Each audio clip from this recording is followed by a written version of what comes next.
Hi guys, not only is Viltrox providing the best value lenses going right now, in my not so humble opinion, look at what they have been up to. This super cool, tiny, very powerful flash for its size is only $55 and it's TTL as well. We need to talk about it.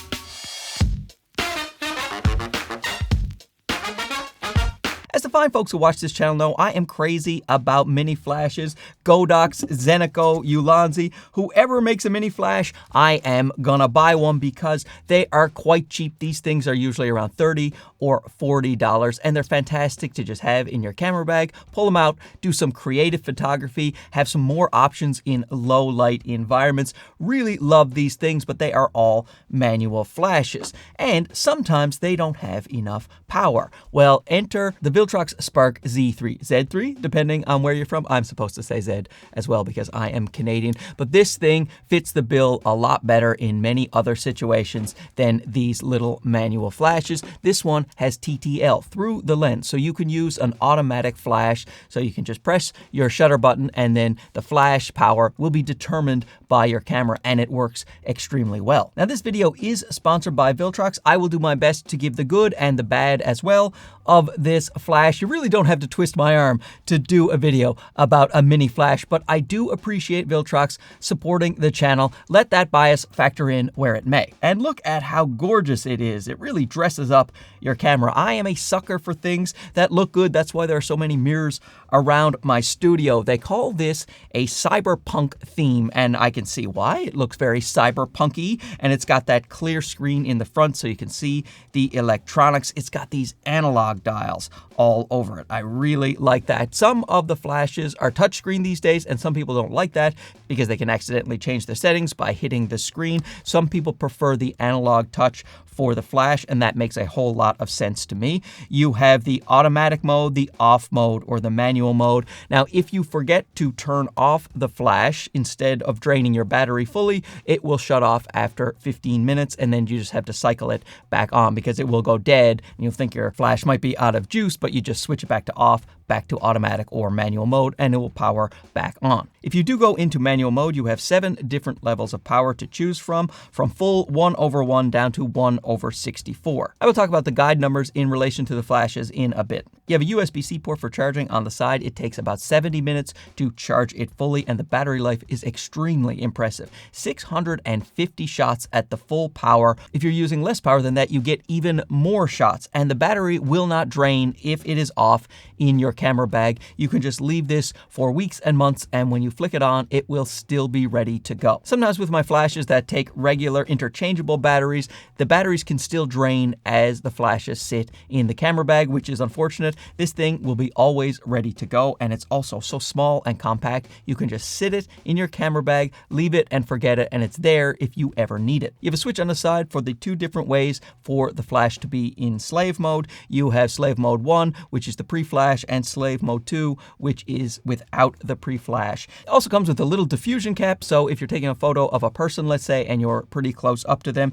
the cap can help reduce some of those more harsher parts of a flash. And even though the build quality is great, it is made of a hard plastic, so it is nice and light, 144 grams. So let's talk about the power output of this bad boy. 26 watts it has in there. A lot of people like to reference guide numbers when it comes to flashes. Getting the official guide numbers is a little bit tricky with some of these units. There are differing numbers depending on what you're looking at online, but basically I'll just show you an example, but I get around 8 to 10, I would say, guide number for these little mini flashes, and with this guy here, I would say about 16 to 18 would be a pretty safe guide number. And this is what it looks like in practice. I actually put Bob in a dark room here and exposed the Viltrox Spark Z3 so it will be at its full power. I had to go to f14 for this shot because the thing is so powerful. So that is exposed properly, and when I take one of my more powerful little mini flashes,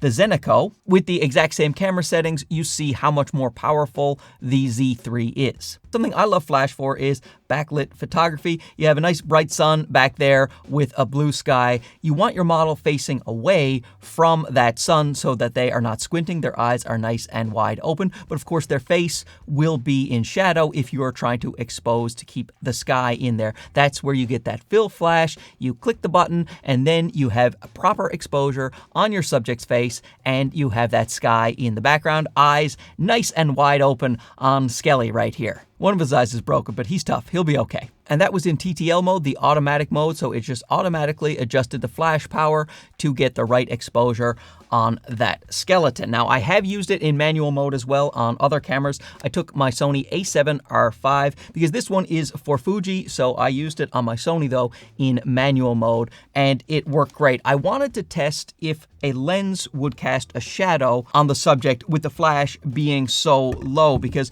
when you're using some of these compact little manual flashes, you will get lenses creeping into your shot and creating a shadow on your subject. I had to go as far as using a Viltrox 35mm lab lens, a 1.2 lens, to get any shadow, and I had to keep the lens hood on. In comparison with the Zeneco, you see how much more of a shadow there is on the Zeneco. Now, if I took the lens hood off and we still have a very big setup here, there is no longer a shadow at all with the Z3. The Zeneco still does have a shadow with this big lens. So I was very happy to see that you'd have to have a really big lens setup with a big lens hood to get any shadow here from the Z3. Having a flash on you may be more important than you think. I was at Sony Kondo and my buddy Kyle decided to do a little battle. I had a very expensive Sony setup. He had a really cheap camera and we were going to take photos of the same model. He wasn't getting a really good exposure on the model because it was so bright behind her.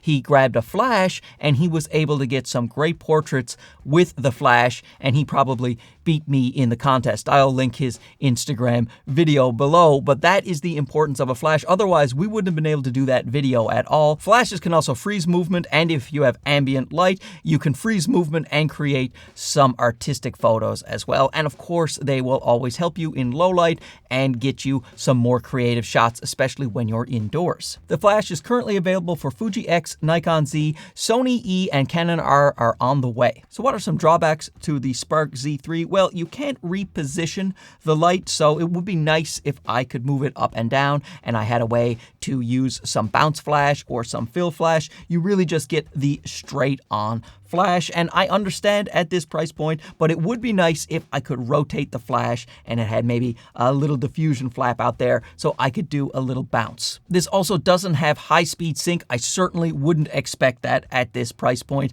but you have to make sure that your camera is under its minimum shutter when it comes to its flash settings. For this Fuji XS10, that is 1/180. So if you use higher shutter speeds for that, the flash is not going to work. So that limits you a little bit in super bright conditions. But honestly, for what you get here for $55, a great looking flash that works extremely well, that's very powerful, that you can just have in your camera bag, pull it out when you need it. I love the world of mini flashes. I love how good they are getting. If you need something better than these little guys here that still doesn't cost much more than these little guys here, go with something like this Viltrox Spark Z3. Fantastic. But you tell me down below, do you use flash? If so, what's the one that you like to carry around? We'll have a nice little discussion about it. Thanks for watching this. We'll talk to you again soon. Okay, bye-bye.